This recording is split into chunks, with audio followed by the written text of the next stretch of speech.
Muy buenos días a todos. Buenos días. Esto es nuestra tercera presentación y queremos hacer un pequeño resumen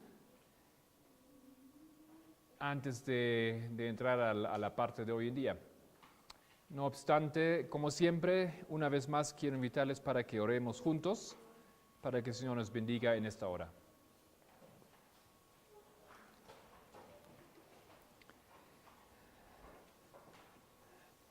Querido Padre Celestial, te alabamos, te agradecemos. Queremos concentrarnos y dirigir nuestras mentes al estudio de tu palabra.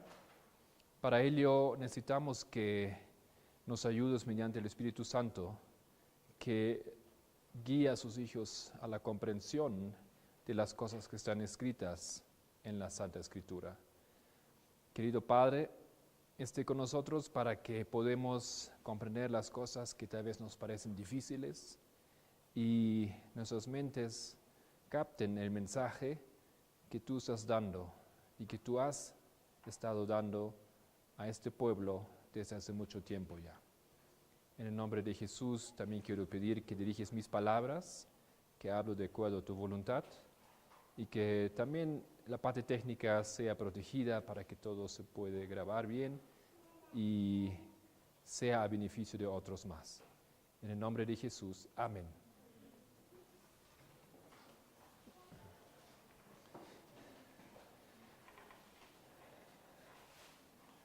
Bueno, nuestro tema de hoy es una continuación, por supuesto, y se llama la plataforma de nuestra fe. Esto tiene que ver con la historia millerista y vamos a ver por qué nosotros tenemos que estudiar la historia millerista. ¿Por qué es tan importante a pesar de lo que ya hemos visto? ¿Qué punto hemos visto en esos días que nos debería motivar a estudiar la historia millerista? Necesito su participación aquí. ¿Cómo? Las líneas paralelas. La historia millerista se repite. ¿Qué parábola conocemos en la Biblia que nos cuenta la historia millerista? ¿Cómo? La parábola de las 10 vírgenes.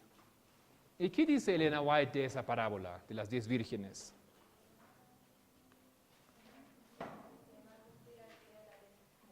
Que se ha cumplido y se repetirá al pie de la letra. ¿Ok?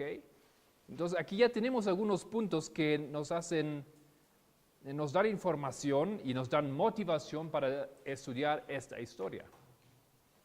Si se repite al pie de la letra, tenemos que entenderla. Nos conviene, es importante. Muy bien, ¿qué más hemos visto ayer? Hemos visto varias cosas, pero de lo que recuerdan, a ver qué les ha quedado como información. Un ejemplo, una de las cosas. Nosotros estamos haciendo una repetición para beneficio de cada uno de nosotros, pero también porque tenemos algunos que no han asistido ayer, ¿ya? Y necesitan también ellos entrar en el tema. Entonces, una de las cosas que hemos visto ayer.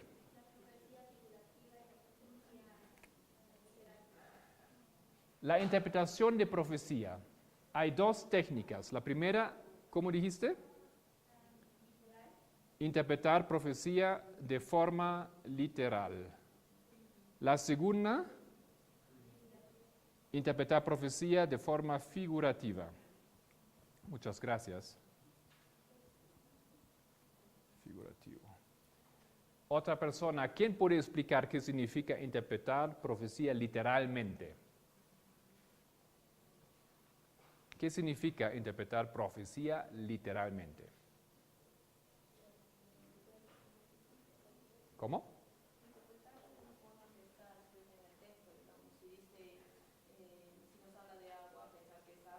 Ok.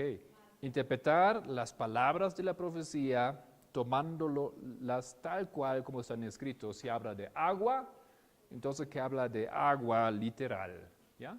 Si habla de Jerusalén, estamos pensando en la ciudad que ahí está en el Medio Oriente hasta hoy en día, la Jerusalén literal. A contrario a esto, ¿cuál es la interpretación figurativa de profecía? Simbólica, podríamos también decir.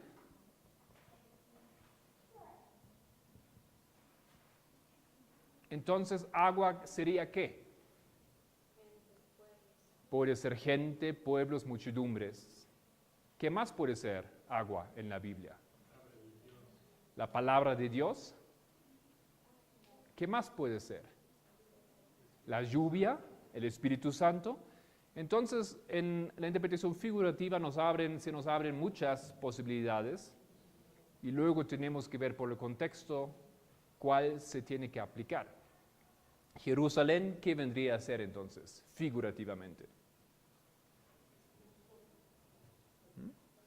El pueblo de Dios, ¿ya? Símbolo para Jerusalén. Muy bien, esto es muy importante. ¿Y cuál de esos dos métodos han usado los primeros adventistas? ¿Literal? ¿Figurativo? Figurativo. ¿Ya? Figurativo. Esa es la forma que queremos usar. ¿Por qué queremos usar esa forma? O ese método aquí.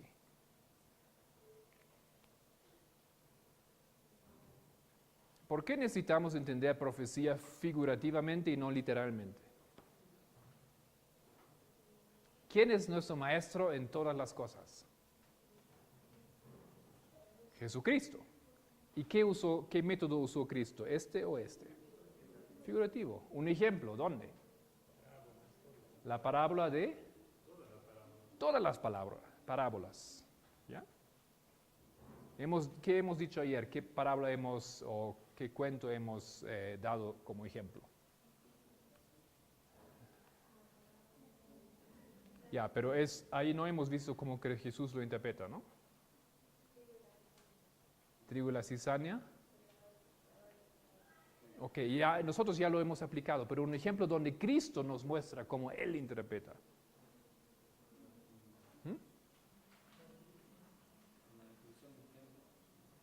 La destrucción del templo, ¿ya?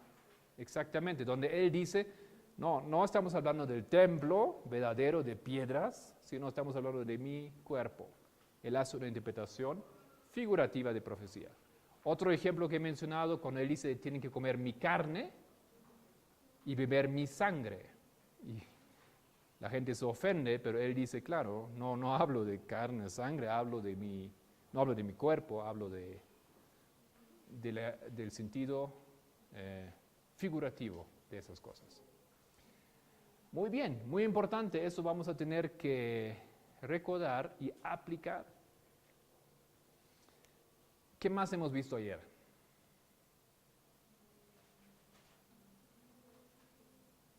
Algo muy interesante ayer al cerrar la presentación.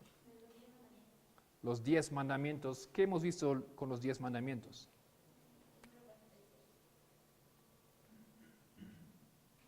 Vamos a explicarlo aquí, o explicarlo nuevamente, porque ayer en la grabación no hemos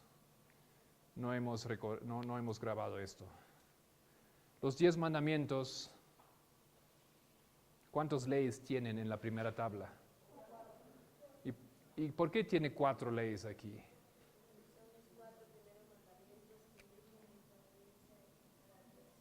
Ok, los primeros 4 mandamientos hablan sobre la relación del ser humano con Dios. Después, ¿cuántos mandamientos hay en la segunda tabla? ¿Y qué es diferente de esas 6 a los primeros 4?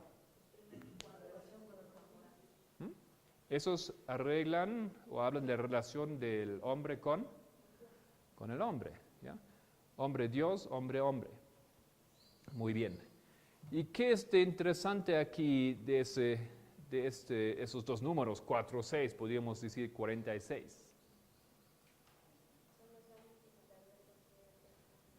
46 años duró la construcción del templo.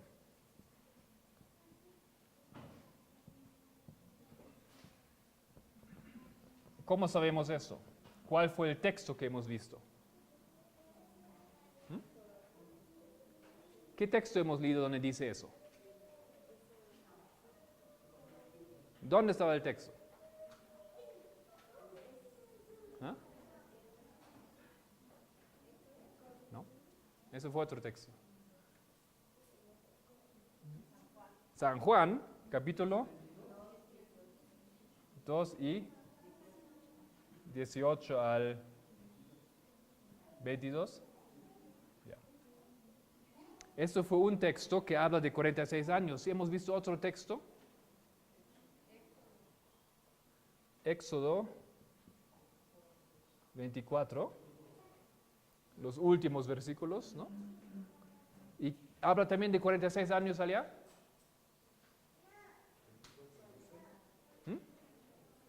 ¿Habla de 46 años? No. 46 días. ¿Y qué tienen que ver esos 46 días con la construcción del templo?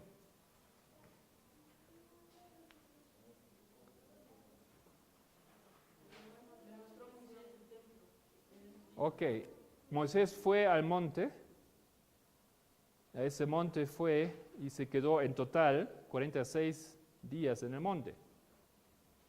Y en esta instancia Dios le mostró la construcción del templo.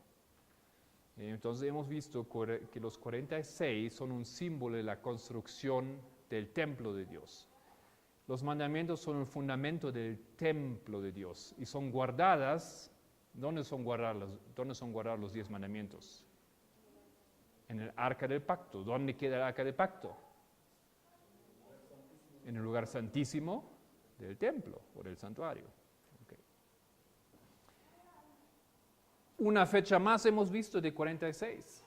¿Cuál fue esa? 46 años, ¿dónde más? En la historia de Guillermo Miller. ¿Desde cuándo? De 1798, el tiempo del fin, hasta 1844, el fin del tiempo en el cual Dios formó un templo espiritual.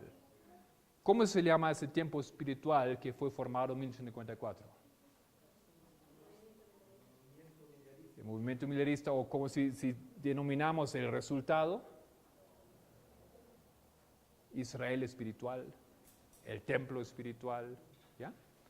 El pueblo elegido de Dios, el pueblo adventista, esto es aquí. Fue construido ese templo en un periodo de 46 años. Esto es hecho histórico. Claro, figurativo, porque no construyeron ningún templo de piedras o de telas o de oro, sino seres humanos formando ese templo. ¿Algo más? ¿Recuerdan de ayer? No de ayer, pero hablando del templo, del cuerpo, sabemos que tenemos 46 cromosomas. ¿Han escuchado eso? ¿Cuántos cromosomas tiene el templo del cuerpo? 46. Dos pares de 23.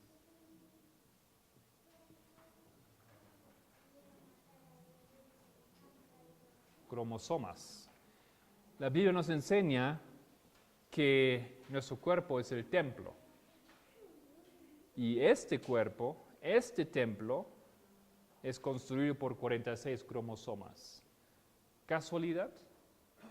Bueno, en esta línea aquí de 4 testigos que estamos colocando, no, 5 testigos, vemos que todas esas veces ese número 46 simboliza la construcción de un templo, sea un templo de piedra en el tiempo de Jesús, sea el templo de diferentes materiales en el tiempo de Moisés, sea el templo espiritual que se formó en el tiempo milerista, como la iglesia de Dios, o el templo que es nuestro cuerpo.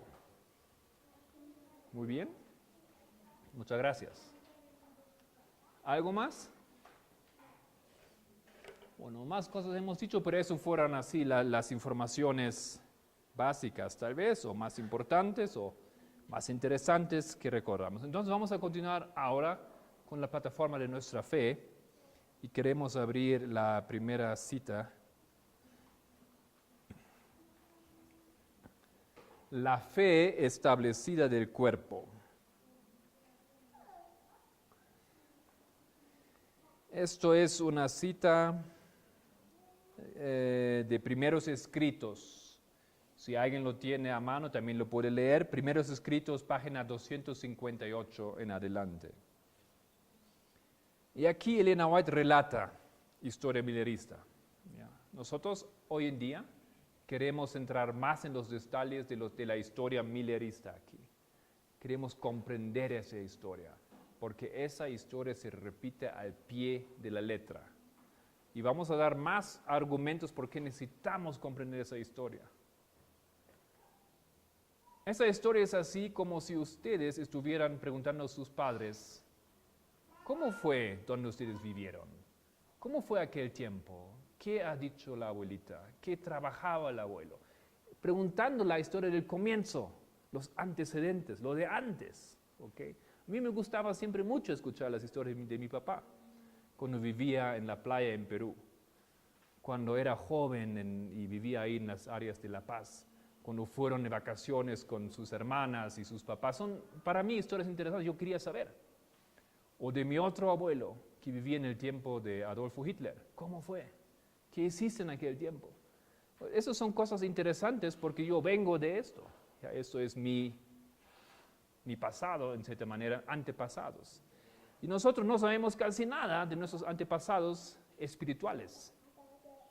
Los milleristas son los antepasados de nuestra iglesia y casi nada sabemos.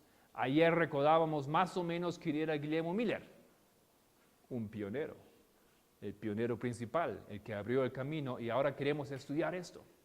¿De dónde venimos? Esta historia aquí es una historia, el número 46 ya nos debería decir mucho, no es un accidente esta historia. Entonces tomamos aquí la primera cita. Vi una pequeña compañía se mantenía de pie, bien guardada y firme, negando su apoyo a aquellos que querían trastornar la fe establecida del cuerpo. La fe establecida del cuerpo. Dios miraba con aprobación a esa compañía. Me fueron mostrados 3 escalones. Los mensajes del primer ángel, del segundo y del tercero. Dijo mi ángel acompañante, hay de aquel que mueva un bloque o una clavija de esos mensajes. La verdadera comprensión de esos mensajes es de importancia vital. ¿Qué significa que esto es de importancia vital? De vida o de muerte. Y así ella dice, el destino de las almas depende de la manera en que son recibidos. Ya. 258. No sé el párrafo.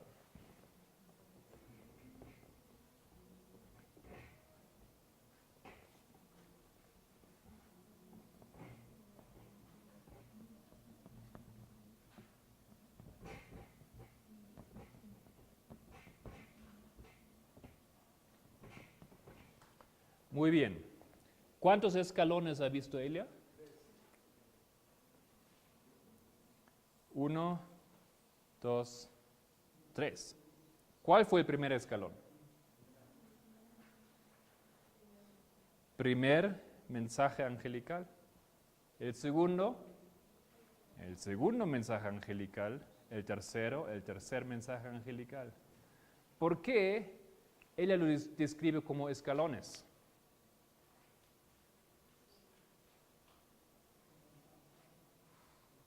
Hay que subir, ¿no es cierto? Hay que ascender, porque uno está aquí y uno quiere llegar acá. Pero tú no puedes tomar el tercer escalón sin primero tomar el primero. Me parece tan simple y tan lógico, pero eso es muy importante.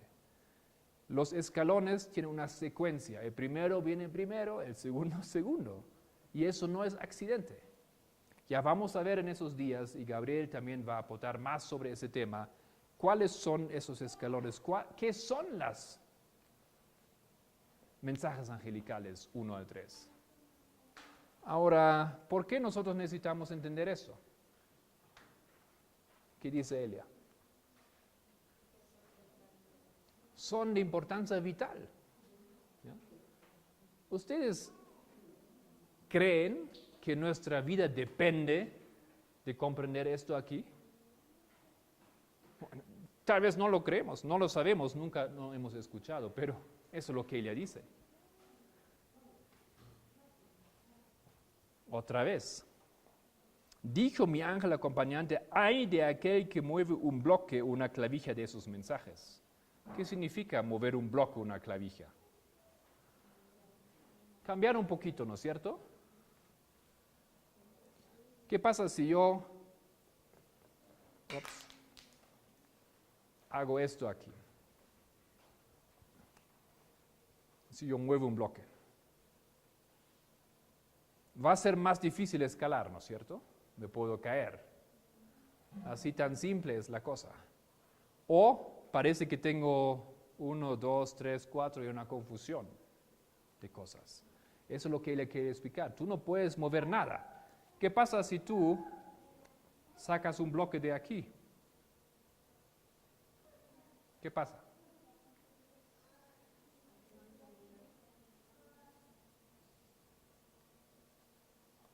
Si uno pisa aquí, ¿qué pasa? Se viene para abajo, ¿no es cierto? Eso es lo que ella quiere decir. Así como está hecho, es perfecto. Así es diseñado. No hay que tocarlo porque es una obra maestra, una obra divina. La verdad, la verdadera comprensión de esos mensajes es de importancia vital. El destino de las almas depende de la manera a que son recibidos. ¿Quién de nosotros puede decir que él comprende el significado de esos tres escalones? No voy a preguntar, no voy a pedir a nadie que lo explique, solamente quiero para que nosotros reflejamos. ¿Comprendemos el significado de los 3 mensajes angelicales? Tal vez, uno que otro, 2 manos, 3 manos, ok.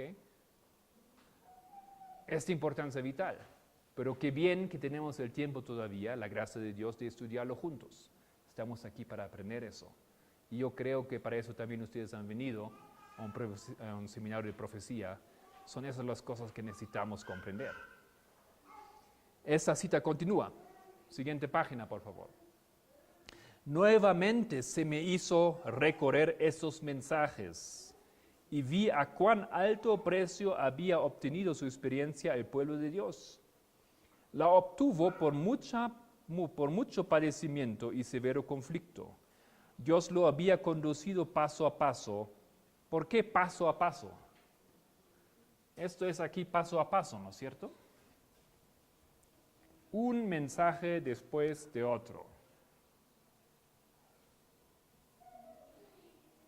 1, 2, 3. Paso a paso. Dios lo había conducido paso a paso hasta ponerlo sobre una plataforma sólida e inconmovible.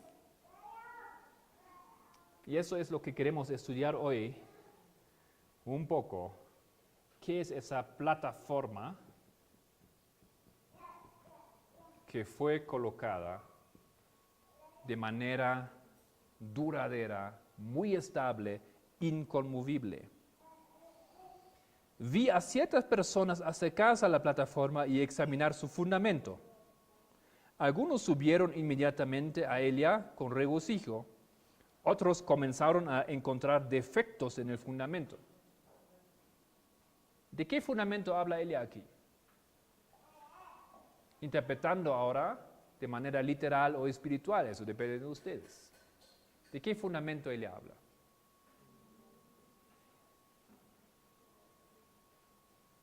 Ella habla del movimiento millerista, ella habla del trabajo que ellos tenían a comprender lo que Dios tenía escrito. No era fácil.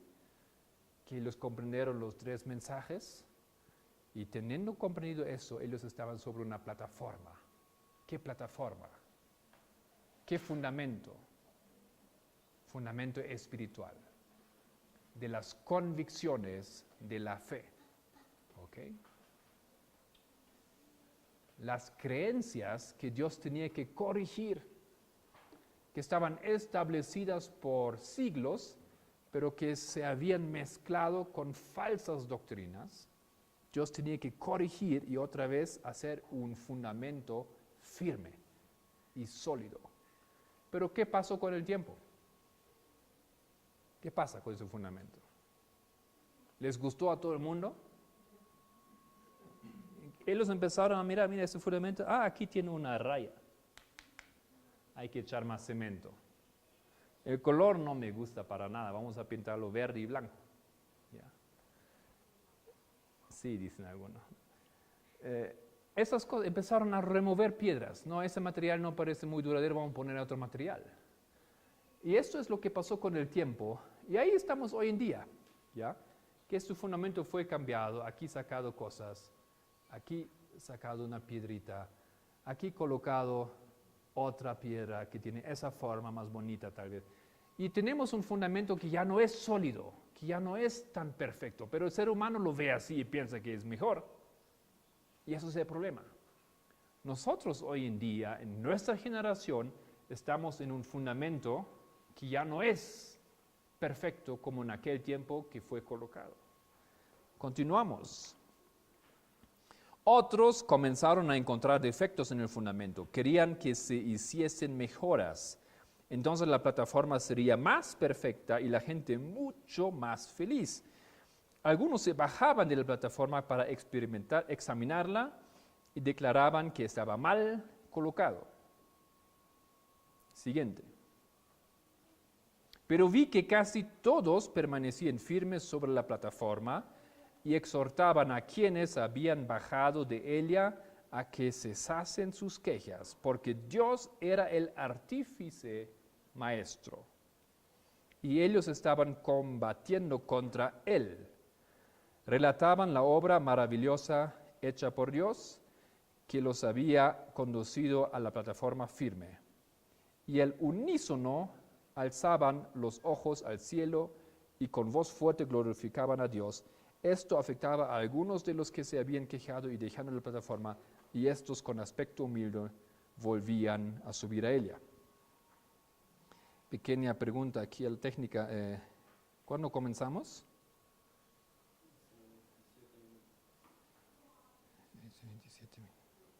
27, entonces nos quedan 28.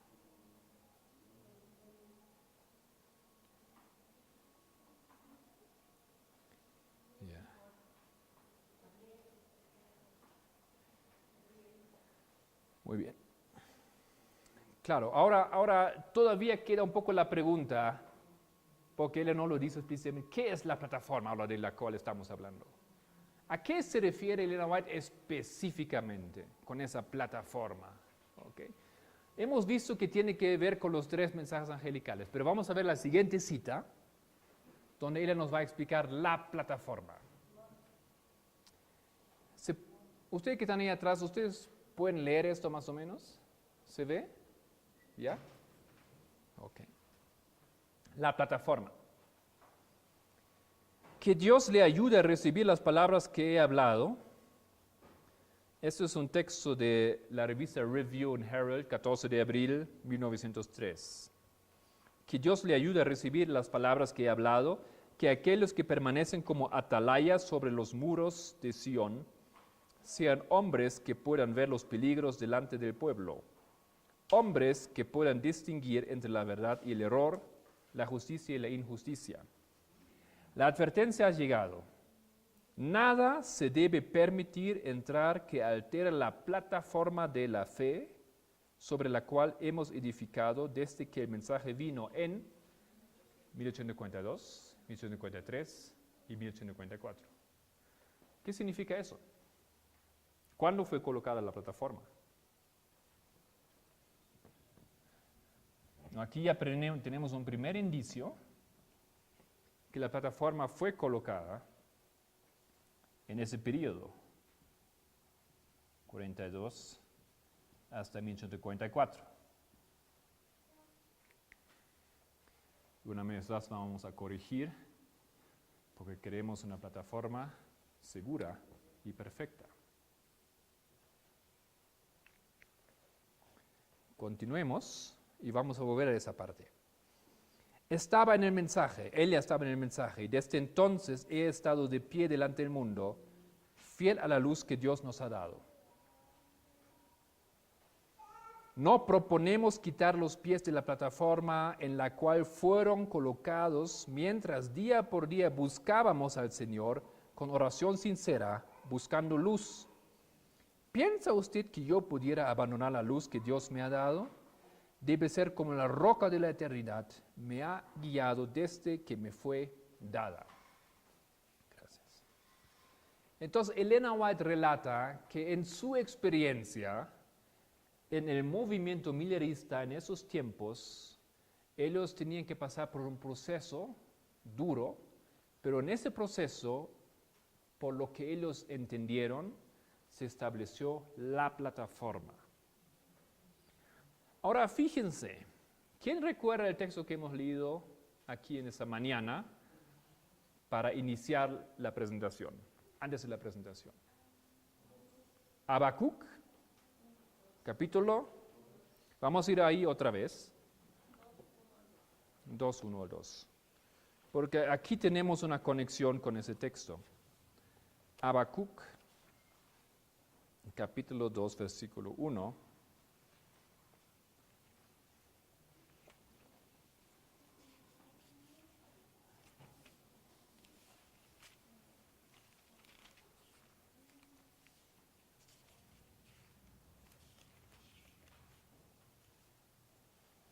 ¿No tienen todos? Es un poco difícil encontrar a veces porque es un libro bien chiquito. Viene después, los últimos libros del Antiguo Testamento, ¿no es cierto? Ya. Pero Nahum y Sofonías tampoco son esos libros que sabemos exactamente dónde quedan a veces, ¿no? Ya. Ok. Uno de los últimos libros, Habacuc, capítulo 2. Sobre mi guarda estaré, dice, eso hemos escuchado. ¿Quién es aquel que está sobre la guarda? ¿Cómo se llama ese oficio? Atalaya. ¿Qué dice aquí? ¿Qué hemos escuchado?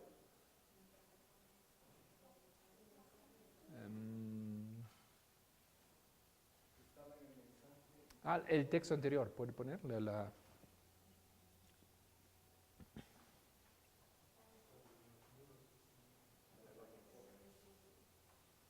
Ya.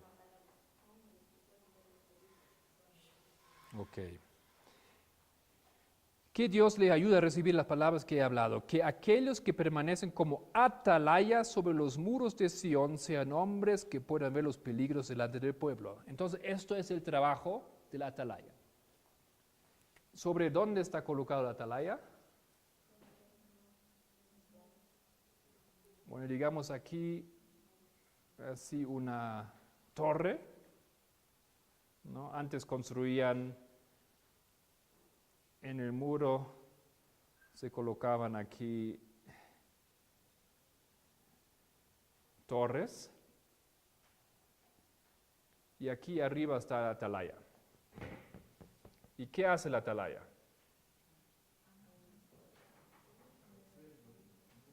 Él observa. ¿Para qué está él ahí arriba? ¿Qué, observando qué?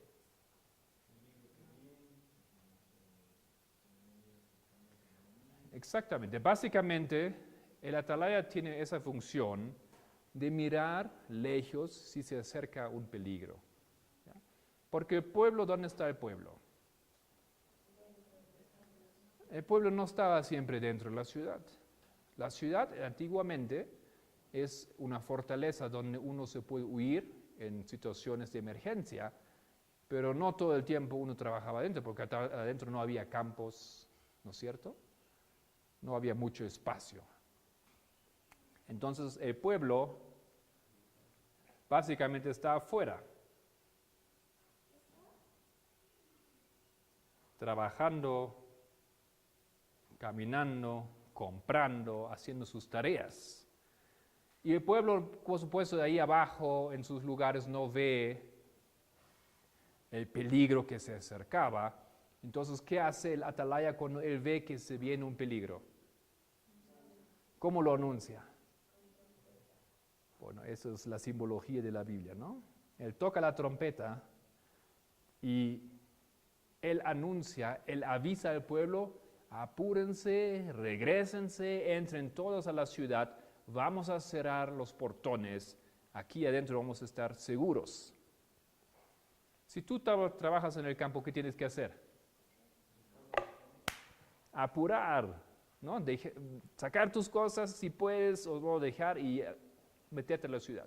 Buscar tu familia, tus hijos, vamos todos adentro, ¿no? Eso es la idea, eso es así la imagen que la Biblia aquí nos está explicando o proponiendo colocando. Sobre mi guarda estaré y sobre la plataforma, la fortaleza, afirmaré el pie y velaré para ver lo que se me dirá. Entonces, esa atalaya aquí de Habacuc, y si ustedes quieren pueden decir esa atalaya era Habacuc, ¿era un buen atalaya o un mal atalaya? Bueno. Hoy en día, ¿cuáles son los atalayas no espirituales, sino aquí en el pueblo boliviano? Supuestamente. Bueno, yo estaba pensando en algo más profano. Pueden ser los policías, ¿no? En teoría. Que tienen que guardar, que tienen que asegurar la seguridad del pueblo, ¿no es cierto? Tienen que dar vueltas al barrio, ¿no? Pero a veces esos atalayas... No, yo tenía tantas ganas, muchas veces me arrepentí no haber tenido una cámara conmigo, porque a veces uno ve situaciones tan graciosas donde un guardián o donde un policía está descansando en lo más profundo de lo posible. Y uno dice, eso no es su función, él tiene que guardar aquí, y uno puede pasar, entrar, pasa cualquier cosa y él no está atento. Pero este atalaya aquí está sobre la fortaleza. ¿Ya? Él está listo, él está mirando. ¿Y qué dice él? Ahora él tiene un problema.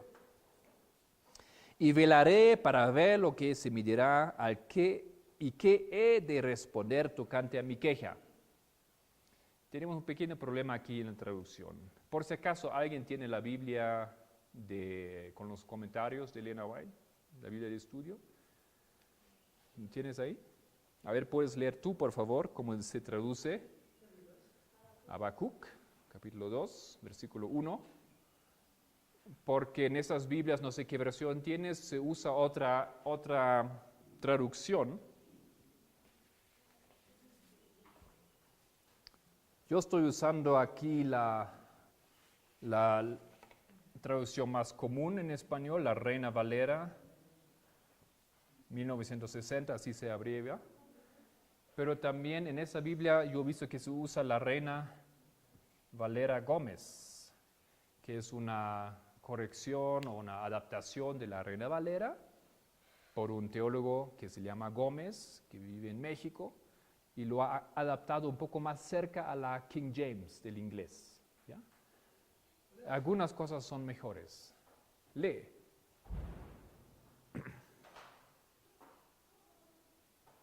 Sobre mi guarda estaré y sobre la fortaleza estaré firme y velaré para ver qué habrá de decirme y qué habré de responder cuando ya sea reprendido. ¿Y qué he de decir cuando? Otra vez, cuando sea reprendido. ¿Qué es la diferencia de esas dos traducciones? En nuestro texto, ¿quién se queja? El atalaya se queja, ¿ya? ¿Y qué he de responder tocante a mi queja? El atalaya se queja aquí. ¿Pero qué dice allá? ¿Quién se queja? ¿Qué he de decir cuando sea reprendido? Cuando yo, el atalaya, sea reprendido. ¿Quién lo reprime? ¿O quién lo reprende? El pueblo. ¿Ven la diferencia? En la Reina Valera 60, él se queja con Dios. Pero en esa traducción, en la traducción en inglés, en King James también, él no se queja, sino el pueblo se queja. Y el atalaya dice, Señor, ¿qué voy a decir a ese pueblo que se está quejando? ¿De qué se estaban quejando? Pues ese atalaya, él ve lo que pasa. Él ve que ahí viene un enemigo. Y él llama al pueblo y dice, éntrense todos rápido, rápido, ya hay poco tiempo, están muy cerca. Y el pueblo dice, siempre lo mismo, ya hemos escuchado eso otra vez, siempre dices eso que nos apuremos, seguramente hay harto tiempo todavía. No es cierto que dice. ¿Tú sabes quién es ese? Es el hijo del tal. No hay que tomar mucho en cuenta lo que dice. No tiene educación ese hombre ahí arriba. El pueblo se queja, no cree ese mensaje, pero el atalaya está afligido porque él ve. Entonces dice, Señor, ¿qué debo hacer? ¿Qué debo hacer tocante a esto que ellos se reprenden? Ellos me reprenden en el mensaje. ¿Ya? Yo ve qué va a pasar, ellos van a morir. Mira, ahí están los niños, ahí están los enemigos, ellos no lo ven. Hay un bosque, ellos no ven. Él está afligido por la situación. Es una de las traducciones que son mucho mejor allá en la Reina Valera Gómez y en el inglés también. Y aquí en nuestra versión, la Reina Valera común, no se puede entender el mensaje profético correctamente. Continuemos. Y Jehová me respondió y dijo, escribe la visión y declárala en tablas para que corra el que leyera en ella. Entonces el problema era del pueblo. ¿Ya? El pueblo no quería correr, pero ahora él le da un mensaje y dice, escribe la visión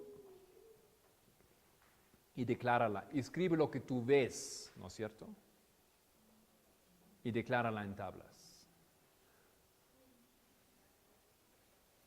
Ahora, esa historia que nosotros estamos leyendo aquí tiene una aplicación. Nosotros no estamos en una aplicación literal, ¿no es cierto? No estamos hablando de ningún atalaya que estaba sobre una muralla o sobre una torre. Estamos hablando aquí de una historia. Este atalaya era Guillermo Miller. ¿Qué vio Guillermo Miller? ¿Qué era la visión que él veía?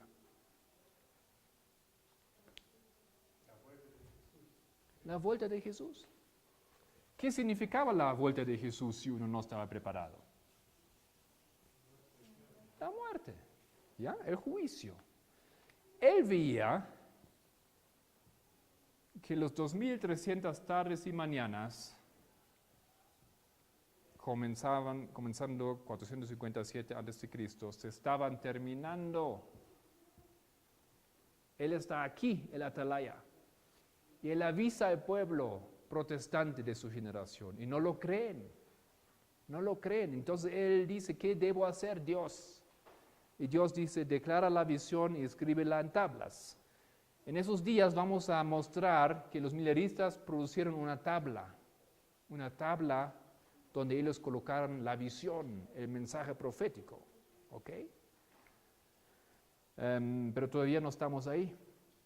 Entonces, esto es lo que Elena White está hablando aquí en esa cita. ¿Ya? Esto fue un tiempo donde se produjo eso, y vamos a continuar y vamos a ver que sí, esto habla de la experiencia milerista en el versículo 3. Aunque la visión tardará aún por un tiempo, mas se apresura hacia el fin y no mentirá. Aunque tardare, espéranlo, porque sin duda vendrá, no tardará. ¿Qué es esa información de la tardanza? ¿Hubo en la experiencia milerista una tardanza? ¿Dónde? ¿Quién se tardaba? El esposo. Eso hemos visto ayer, Mateo 25, la parábola de las 10 vírgenes. El esposo se tardaba. Y ellos estaban en la tardanza. Aunque la visión tardare, espéralo, dice, porque seguramente se va a cumplir. Y cuando viene el clamor de medianoche, entonces ellos sabían que sí viene el esposo. Eso es esto aquí. No, tal vez uno no lo ve todavía. Vamos a volver a esos textos y vamos a afirmar esto. Lo que dice Habacuc fue cumplido exactamente en la historia milenarista. Y ellos entendieron esto. Ellos entendieron que ellos eran esa atalaya. Ellos entendieron que tenían que declarar la visión a todo el pueblo. Ellos entendían que tenían que producir un diagrama profético. Esas cosas, ellos comprendieron que ellos cumplieron esa profecía aquí. Y cuando Elena White dice esto, lo dice porque habla de su propia experiencia. Otra vez, tal vez ahora entendiendo mejor este mensaje. A ver.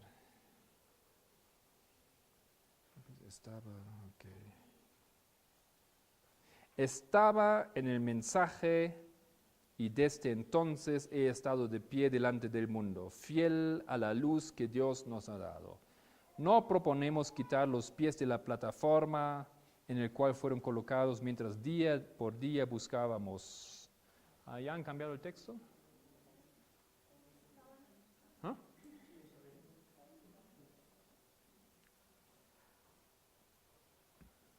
No, pero eso no habla de la atalaya, ¿no es cierto?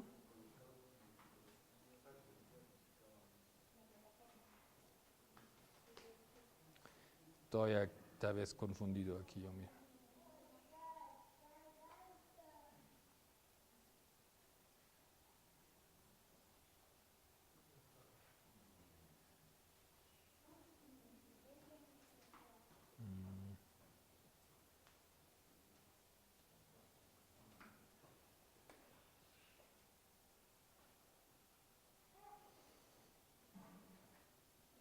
Ese está bien.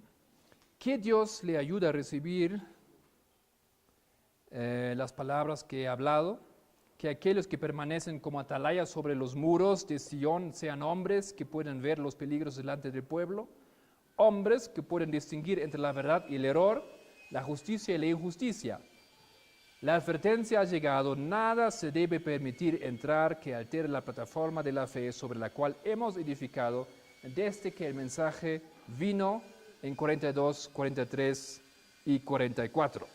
Muy bien. Nos quedan unos 10 minutos. Vamos a leer algunos textos más aquí.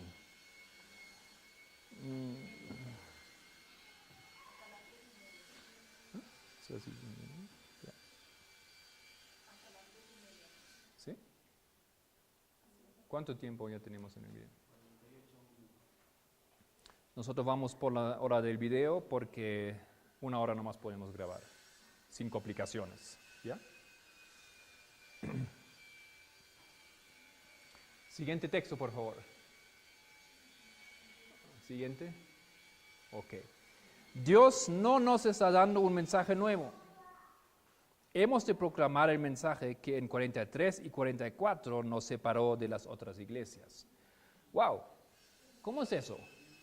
Ella dice que no tenemos hoy en día ningún mensaje nuevo, que debemos proclamar el mensaje que fue dado ¿cuándo?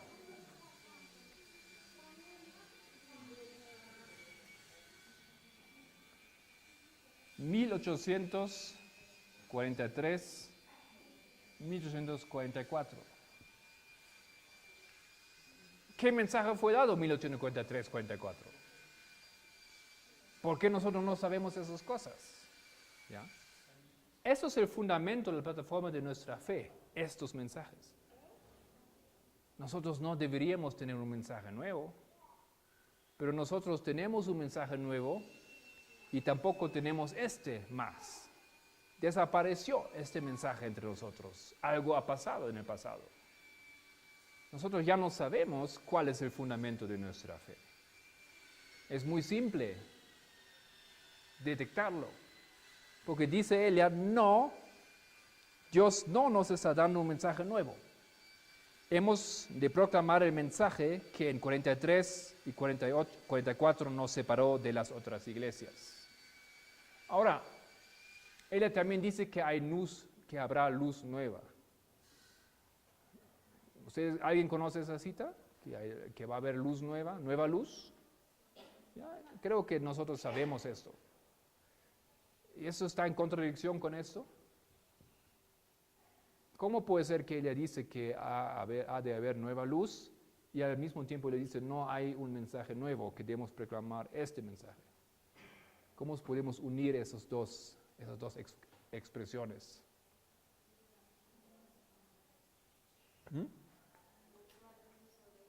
La nueva luz es sobre esto o en armonía con esto.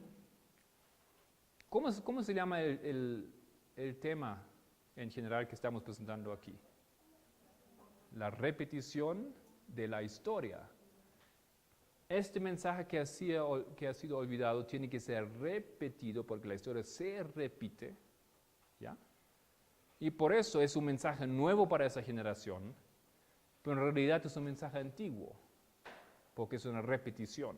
Ahora, hay más detalles aquí. Nosotros no tenemos que proclamar el mismísimo mensaje que Cristo viene en 44, porque tenemos que entender bien qué significa repetir ese mensaje. Pero a la vez ese mismo mensaje. No hay discordia en lo que ella dice. Siguiente texto. Verdades fundamentales. Dios me ha dado instrucción concerniente a nuestras publicaciones. ¿Qué es? Él dijo que los muertos hablarán. ¿Cómo? Sus obras les seguirán.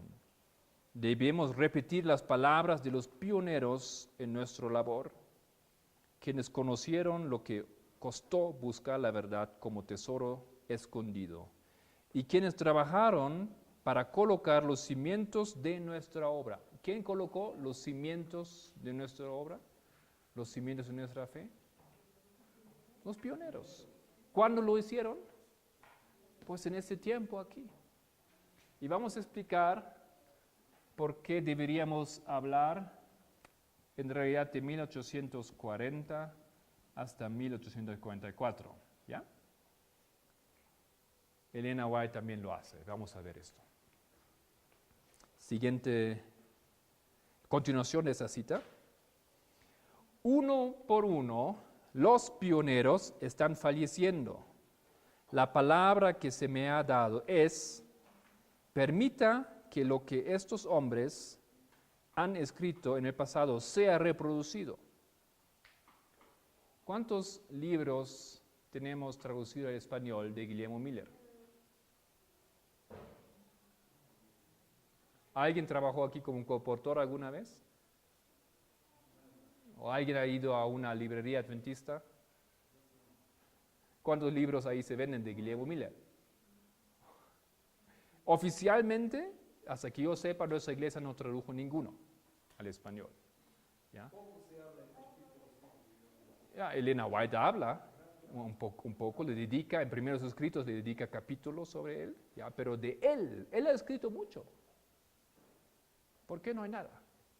Hay un ministerio que conozco en Estados Unidos que ha traducido algunos textos, un libro de él, creo. ¿Qué dice ella? Permita que las verdades que son los cimientos de nuestra fe sean puestos delante de la gente. Ahora debemos comprender lo que son los pilares de la fe, las verdades que nos han hecho el pueblo que somos, guiándonos paso a paso. Ella tenía que asegurar que los textos de los pioneros sean reproducidos. ¿Cuántos textos nosotros tenemos traducido al español de Carlos Fitch? ¿Acaso sabemos quién fue este? O las exposiciones de Josías Leach, dando esa luz sobre qué es el santuario celestial, qué pasó el 22 de octubre. ¿Cuánto tenemos de él? O de Jaime White, que también escribió. O de Josué Bates, la biografía, ¿no es cierto? Por ejemplo. De Andrews, de Loughborough. ¿Quiénes son ellos? ¿Por qué no hay nada en español? ¿Por qué no? Algo ha pasado, ¿no es cierto? Algo ha pasado, algo no está bien, porque él le dice que tenemos que tener esos textos, tenemos que saber la experiencia de esos hombres que fue guiado paso por paso. Y una cosa quiero dejar claro antes de cerrar esta presentación. No estoy haciendo aquí una defensa general de todo lo que los pioneros han escrito. ¿Ok? No digo que todos los que los pioneros creían, que los enseñaban, que todo era bien y correcto. Pero lo que ellos entendieron en este tiempo fue predicado por todos los pioneros. Hay un mensaje específico que unió a los pioneros en este tiempo. Antes y después hay otras cosas que no son fundamentos de nuestra fe. Por eso él le dice tanto esas fechas. Siguiente.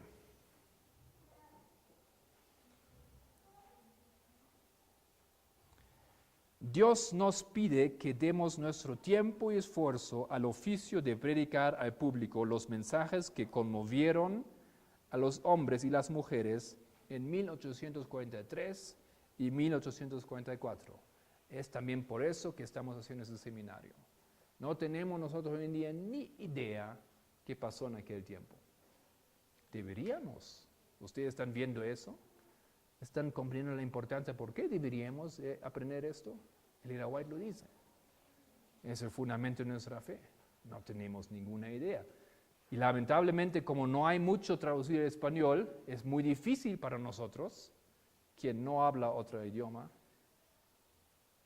o quien no habla inglés específicamente, de comprender qué han hablado esos hombres, porque no hay material. Y terminamos con la siguiente cita para esa hora. Las verdades que recibimos en 1841 y 1842, 1843 y 1844 deben ser estudiados y proclamados ahora. Los mensajes del primero, del segundo y del tercer ángel se proclamarán en el futuro a gran voz. Se darán como una determinación seria y con el poder del Espíritu. Bueno, ella lo que hace todo el tiempo, ella afirma y defiende los mensajes del tiempo, y ella también dice que estos mensajes equivalen a los mensajes del primer ángel, segundo ángel y tercer mensaje angelical. Hasta ahí nomás entonces quedamos con esa hora y vamos a continuar, hay más que explicar.